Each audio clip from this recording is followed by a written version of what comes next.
Bonjour, depuis vendredi, l'Italie pleure son imperator des lettres. Umberto Eco, le maître des mots, était trop intéressé aux mille façons dont le faux, le vrai et le vraisemblable s'en mêlent pour situer toute la vérité d'un côté.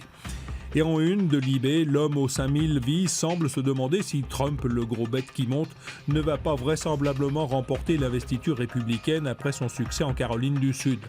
Alexandra Schwarzbrod imagine même de se réveiller un matin de novembre avec un Donald Trump à la Maison-Blanche et un Vladimir Poutine au Kremlin. Du cauchemar à la réalité, il y a encore un pas. Que les jeunes se mobilisent pour un socialiste comme Bernie Sanders lui laisse encore un peu d'espoir. D'autant que d'ici là, pour le Figaro, Marco Rubio peut être le grand rival républicain de Donald Trump.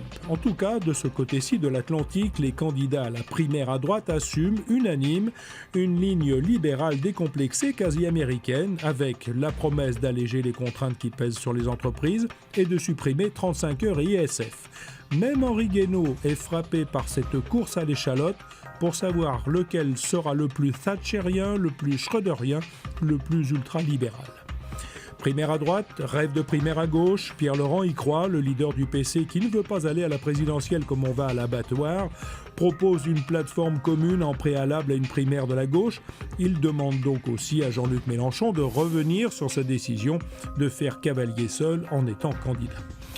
Aujourd'hui, les regards vont se tourner vers le siège du MEDEF où les partenaires sociaux se retrouvent pour tenter de sauver le système de l'assurance chômage en proie à un déficit record de 26 milliards d'euros. Dans le collimateur, la dégressivité des allocations qui donne lieu à des controverses quant à ses résultats. 20 minutes rappelle une étude de l'INSEE selon laquelle la dégressivité appliquée entre 1992 et 2001 avait ralenti le retour à l'emploi. Ce qui fait dire à l'humanité qu'avec ce projet de dégressivité, Valls et le MEDEF font plus la guerre aux chômeurs qu'au chômage.